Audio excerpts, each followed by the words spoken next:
Hello and welcome back to my channel. আশা করি সবাই ভালো আছো, সুস্থ আছো আর আনন্দে আছো।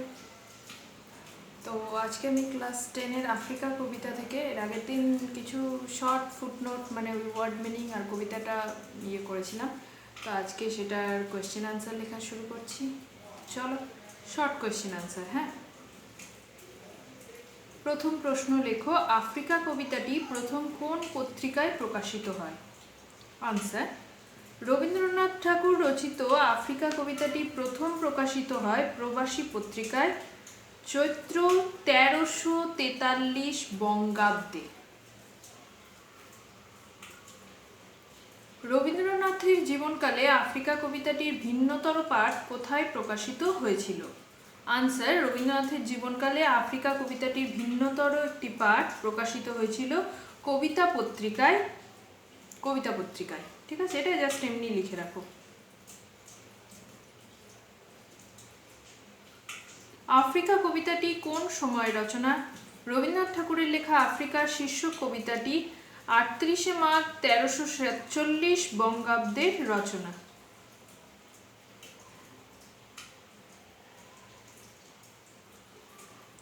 উনিশ শতকের শেষ ভাগে কোন কোন সাম্রাজ্যবাদী রাষ্ট্র এশিয়া ও আফ্রিকার বুকে নিজেদের উপনিবেশ গড়ে তুলতে ও সাম্রাজ্য বিস্তারের জন্য মরিয়া হয়ে উঠেছিল?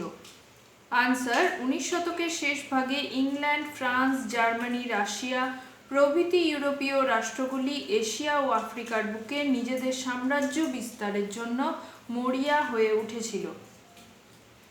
নেক্সট, সাম্রাজ্যবাদী শক্তিগুলি কোন অজুহাতে এশিয়া ও আফ্রিকায় তাদের অনুপ্রবেশ ঘটায়?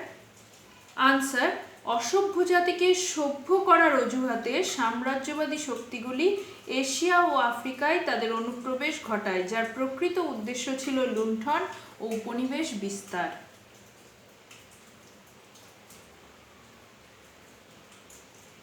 নেক্সট প্রশ্ন, উদ্ভ্রান্ত সেই আদিম যুগে বলে ...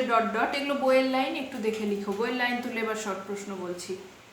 আদিম যুগ বলতে কোন সময় পর্বের কথা বোঝানো হয়েছে?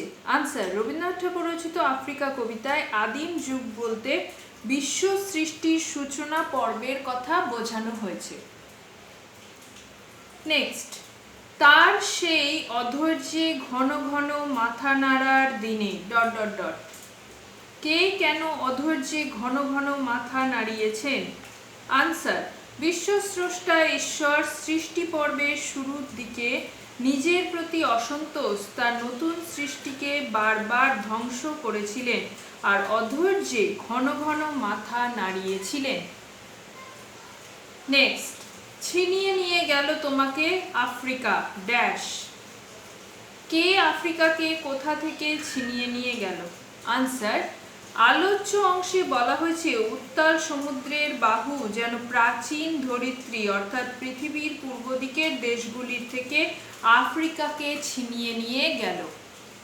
নেক্সট, আফ্রিকা মহাদেশ কোন কোন সাগর দিয়ে ঘেরা? আনসার, আফ্রিকা মহাদেশ প্রধানত আটলান্টিক ও ভারত মহাসাগর এবং তাদের বিভিন্ন উপসাগর দিয়ে ঘেরা। নেক্সট, কৃপণ আলোর অন্তঃপুরে ... আলো কৃপণ কেন? আনসার, আফ্রিকার নিরক্ষীয় অঞ্চলে রয়েছে চিরহরিৎ বৃক্ষের ঘন অরণ্যভূমি। সূর্যের আলো এই অরণ্যতে প্রায় ঢুকতেই পারে না, তাই সেখানে আলোকে কৃপণ বলা হয়েছে। নেক্সট, সেখানে নিভৃত অবকাশে তুমি সংগ্রহ করেছিলে দুর্গমের রহস্য ... সেখানে বলতে কোন জায়গার কথা বোঝানো হয়েছে? এই লাইনগুলো বইয়ের কবিতার লাইন বলছি, একটু দেখে লিখবে। হ্যাঁ, আনসার, রবীন্দ্রনাথ ঠাকুর রচিত আফ্রিকা কবিতার আলোচ্য অংশে সেখান বলতে আফ্রিকার নিরক্ষীয় অঞ্চলের ঘন অরণ্যভূমির কথা বোঝানো হয়েছে। নেক্সট কোয়েশ্চেন, চিনছিলে জলস্থল আকাশের দুর্বোধ সংকেত, কে চিনছিল? আনসার, রবীন্দ্রনাথ ঠাকুর রচিত আফ্রিকা কবিতা থেকে নেওয়া আলোচ্য অংশে জলস্থল আকাশের দুর্বোধ্য সংকেতকে চিনে নিচ্ছিল আফ্রিকা। নেক্সট কোয়েশ্চেন, জলস্থল আকাশের সংকেতকে দুর্বোধ বলা হয়েছে কেন? আনসার, সৃষ্টির প্রথম থেকেই মানুষ প্রকৃতির কাছে নিতান্ত অসহায়। প্রকৃতির বিচিত্র খেয়াল বোঝার শক্তি তার নেই বলে তা মানুষের কাছে দুর্বোধ। নেক্সট কোয়েশ্চেন, প্রকৃতির দৃষ্টি অতীত জাদু মন্ত্র জাগাচ্ছিল ডট ডট ডট। প্রকৃতির দৃষ্টি অতীত জাদু বলতে কি বোঝানো হয়েছে?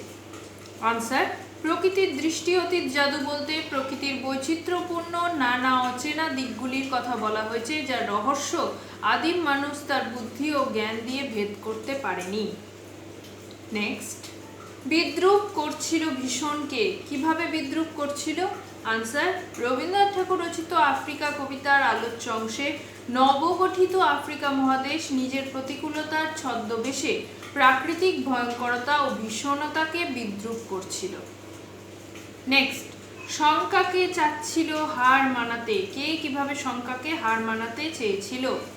আনসার, দুর্গম দুর্ভেদ্য আফ্রিকা মহাদেশ নিজেকে উগ্র করে তুলে তার ভয়ঙ্কর মহিমায় বিধ্বংসী তাণ্ডব লীলার প্রচণ্ড শব্দে ভয়কে হার মানাতে চেয়েছিল।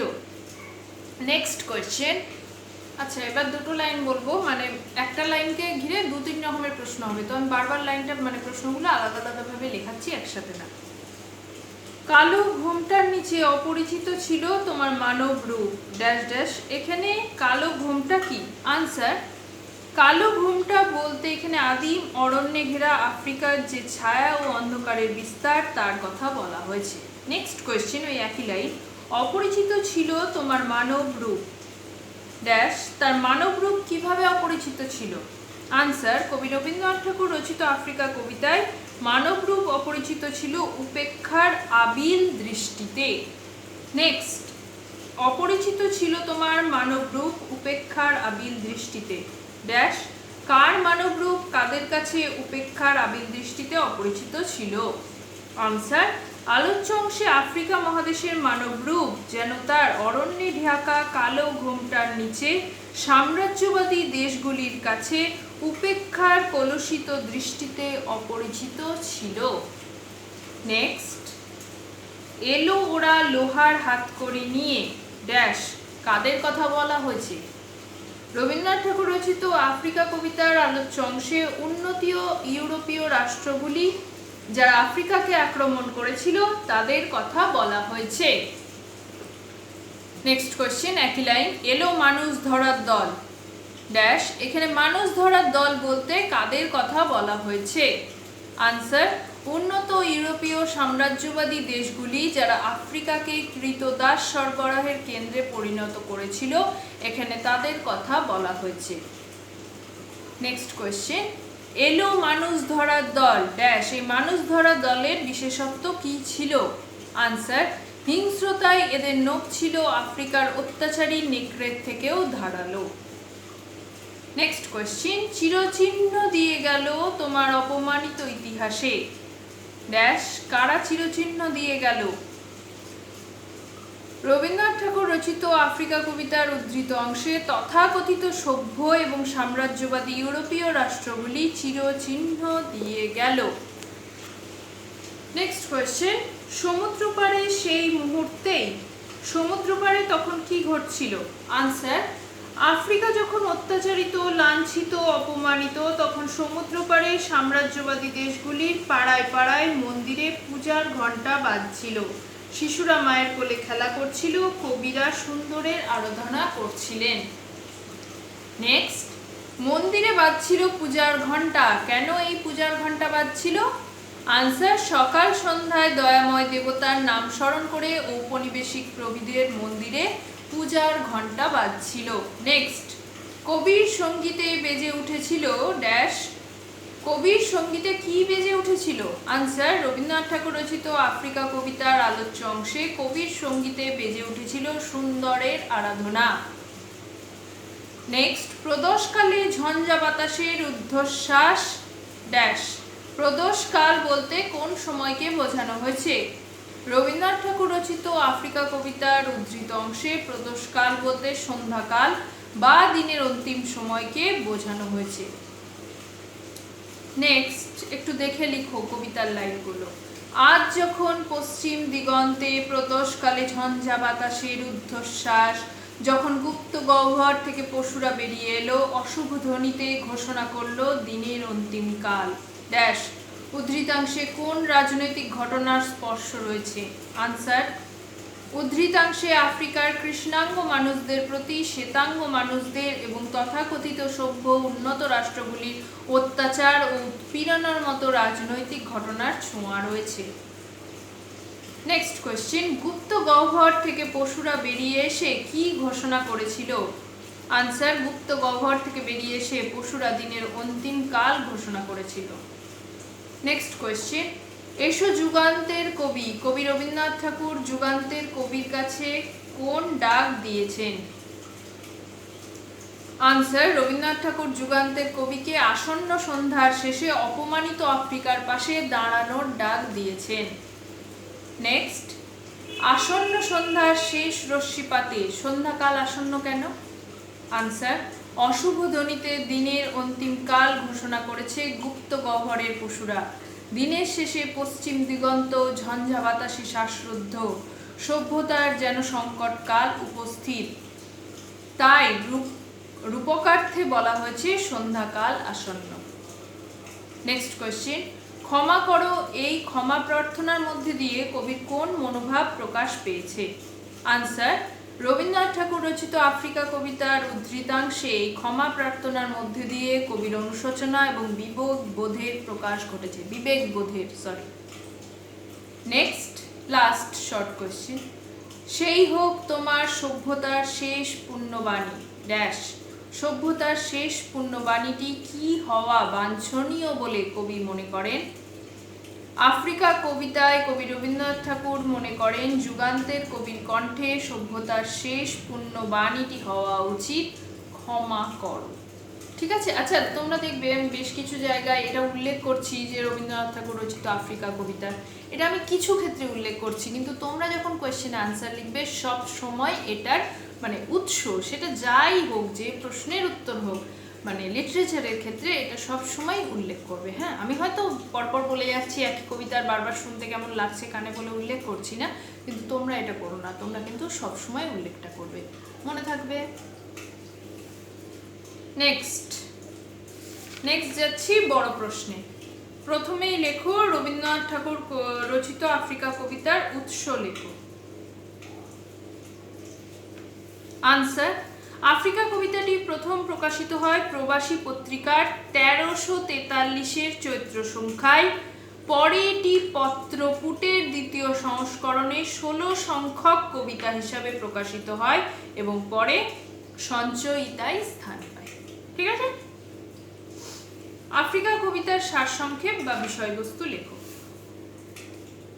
আনসার, রবীন্দ্রনাথের আফ্রিকা কবিতা আদিম আফ্রিকার ছায়া ঘন সুন্দর রূপ বর্ণনার সঙ্গে সাম্রাজ্যবাদের আক্রমণে বিপর্যস্ত এক চিত্র।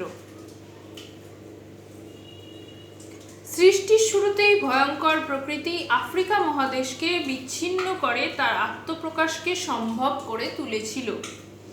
তৈরি হয়েছিল আদিম অরণ্যে ঢাকা এক নতুন মহাদেশ, যেখানে ভয়ঙ্করতা আর রহস্যময়তাই ছিল প্রধান বৈশিষ্ট্য। বাকি পৃথিবীর কাছে যেন দুর্বোধ্য ছিল সেই নতুন ভূমিখণ্ড। ভয়ের পরিবেশ তৈরি করে নিজের অস্তিত্বকে যেন টিকিয়ে রাখতে চাইছিল সে। অন্যদিকে সভ্য পৃথিবীও উপেক্ষার চোখে দেখেছিল রহস্যময় সেই মহাদেশকে। গুরুত্ব পায়নি তার জীবনধারা সংস্কৃতি। পরবর্তীকালে আফ্রিকাকে দেখা হলো কৃতদাস সংগ্রহের বাণিজ্যিক জায়গা হিসাবে। আফ্রিকার গভীর অরণ্যের অন্ধকারের থেকেও সভ্যতার অহংকারে অনেক বেশি অন্ধ মানুষদের আগমন ঘটল আফ্রিকায়। ক্রমশ সভ্য দুনিয়ার মানুষ আফ্রিকার সম্পদের কথা জানতে পারল। উপনিবেশ তৈরি হলো সেখানে। আফ্রিকা হয়ে উঠল ইউরোপের উন্নত দেশগুলির চারণভূমি। তাদের বর্বর অমানবিক লুণ্ঠন শোষণ অত্যাচারে আফ্রিকার মাটি ভিজে গেল রক্তে আর চোখের জলে। সভ্য পৃথিবী সুস্থ স্বাভাবিক জীবনের বিপরীতে এই রক্তাক্ততা আসলে সভ্যতার অমানবিক কুৎসিত রূপটিকেই ফুটিয়ে তুলল। এই নির্লজ্জ হিংস্রতা থেকে মুক্তির পথ খুঁজেছেন কবি। তার মনে হয়েছে শোষিত অপমানিত আফ্রিকার কাছে যুগান্তের কবির ক্ষমা চাওয়া উচিত, কারণ মানব সভ্যতার শেষ কথাই হলো ক্ষমা, আর ক্ষমাই সভ্যতার শেষ পুণ্যবাণী, যা যুগান্তের কবির কণ্ঠে উচ্চারিত হয়েছে। কবি হলেন সুন্দরের উপাসক, তাই কবির ক্ষমা প্রার্থনার মধ্যে দিয়েই শুভ বুদ্ধির প্রকাশ ঘটবে, প্রতিষ্ঠা পাবে মানবতা। আচ্ছা, রবীন্দ্রনাথ ঠাকুর রচিত আফ্রিকা কবিতাটির নামকরণের সার্থকতা বা গুরুত্ব আলোচনা করো। আনসার: রবীন্দ্রনাথ তার সৃষ্ট সাহিত্যের নামকরণের ব্যাপারে অত্যন্ত সচেতন ছিলেন। নামের মধ্য দিয়ে বিষয়ের ব্যঞ্জনা ফুটিয়ে তোলা তার অন্যতম প্রিয় বিষয়। আফ্রিকা তার পত্রপুট কাব্যগ্রন্থের এক স্মরণীয় কবিতা। 1935 খ্রিস্টাব্দে ইটালির সাম্রাজ্যবাদী শাসক মুসোলিনি ইথিওপিয়া আক্রমণ করেন। এই ঘটনার প্রতিবাদ হিসেবে 1937 খ্রিস্টাব্দে আফ্রিকা কবিতাটি কবি রচনা করেন। কবিতার প্রথম অংশে আফ্রিকার উৎপত্তির ইতিহাসটি বর্ণিত হয়েছে। প্রতিকূল ভৌগোলিক পরিবেশে প্রকৃতির ভয়ঙ্কর রূপকে আপন করে আফ্রিকা নিজেকে প্রতিষ্ঠা করেছিল। সমস্ত বাধাকে জয় করে আফ্রিকা নিজের পায়ে দাঁড়াতে শিখল। সভ্য মানুষের কাছে চিরকাল তার মানব রূপ অপরিচিত ছিল। তারপর ইউরোপীয় সাম্রাজ্যবাদের থাবা পড়ল স্বাধীন আফ্রিকার উপর। কৃতদাসে পরিণত হলো হাজার হাজার আফ্রিকাবাসী। লোহার হাতকড়ি পরিয়ে তাদের নিয়ে যাওয়া হলো অন্য দেশে ঔপনিবেশিক প্রভুদের দাস হিসাবে। সভ্যতার নির্লজ্জ অমানুষতা প্রকাশিত হলো নিষ্ঠুরভাবে। মানবতার এই চরম অপমানের শেষ পর্যন্ত কবি অপমানিত আফ্রিকার পাশে দাঁড়িয়ে যুগান্তের কবিকে ক্ষমা চাইতে বলেছেন। সমগ্র কবিতায় সমকালীন বিশ্ব রাজনীতির পটভূমিতে আফ্রিকার লাঞ্ছিত রক্তাক্ত রূপটি ফুটে উঠেছে। এই বিচারে কবিতাটির নামকরণ বিষয়কেন্দ্রিক হয়েও ব্যঞ্জনাধর্মী। Next question.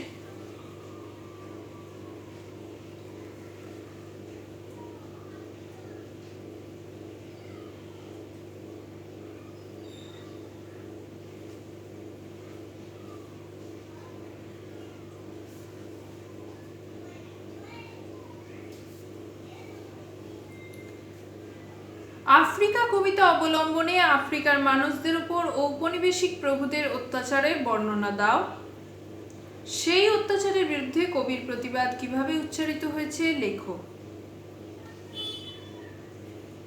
অথবা আফ্রিকা কবিতাটির পটভূমি আলোচনা করে এই কবিতায় রবীন্দ্রনাথের কবি মানসের পরিচয় দাও। আনসার: রবীন্দ্রনাথের আফ্রিকা কবিতাটি আফ্রিকার উপরে সাম্রাজ্যবাদী ইউরোপীয় রাষ্ট্রগুলির অত্যাচারের এক মানবিক দলিল। আদিমতার অন্ধকারে ঢাকা আফ্রিকা এক সময় ছিল সভ্য সমাজের কাছে ভয়ঙ্কর, কিন্তু কালক্রমে আফ্রিকার প্রতি অবহেলা দূর হয়ে গিয়ে তার মানব ও প্রাকৃতিক সম্পদের দিকটি চোখে পড়ে সভ্য দুনিয়ার। আর তখনই নখ দাঁত বিস্তার করা হিংস্রতার শিকার হতে হয় আফ্রিকাকে। প্রথম পর্বে গর্বিত ইউরোপীয় দেশগুলি আফ্রিকাকে বেছে নিয়েছিল কৃতদাস সরবরাহের কেন্দ্র হিসাবে। তারপরে আফ্রিকার প্রাকৃতিক সম্পদ আকৃষ্ট করল তাদের, আর এভাবেই লাঞ্ছিত হলো মানবতা। আফ্রিকার মাটি পঙ্কিল হলো মানুষের রক্ত আর চোখের জলে। অত্যাচার চিরস্থায়ী ক্ষতচিহ্ন তৈরি করে দিল আফ্রিকার অপমানিত ইতিহাসে। প্যারা চেঞ্জ করে লেখো। কবি রবীন্দ্রনাথ আফ্রিকার উপরে অত্যাচারের কাহিনীকে তুলে ধরার মধ্যে দিয়ে অপমানিত আফ্রিকার প্রতি নিজের সহানুভূতি জানিয়েছেন। মনহারা মানবী আফ্রিকার উপর অত্যাচারে স্পষ্টতর করে তুলতেই আফ্রিকার উপর অবিচারকে স্পষ্টতর করে তুলতেই কবি বিপরীতে তুলে ধরেছেন সমুদ্রপাড়ের দেশগুলির নিশ্চিন্ত শান্ত দিন কাটানোর কথা। এখানেই না থেমে কবি দিনের অন্তিমকাল ঘোষণার মুহূর্তে সভ্যতার সংকটের মুখোমুখি হয়ে যুগান্তের কবিকে বলেছেন ক্ষমা প্রার্থনা করার জন্য। হিংস্র প্রলাপের মধ্যে এই ক্ষমা প্রার্থনাকে রবীন্দ্রনাথ সভ্যতার শেষ পুণ্যবাণী বলেছেন। মানুষের যাবতীয় শুভবোধকে এই ক্ষমার মধ্যে দিয়ে প্রকাশ করতে চেয়েছেন কবি। এভাবেই বিশ্ব মানব মৈত্রীর মধ্যে দিয়ে আফ্রিকার এক নব উত্থানকে কল্পনা করেছেন কবি রবীন্দ্রনাথ। আফ্রিকার প্রতি কবির দরদ ও ভালোবাসা তার বিশ্ব মানবতাবাদের কাব্যিক প্রকাশ।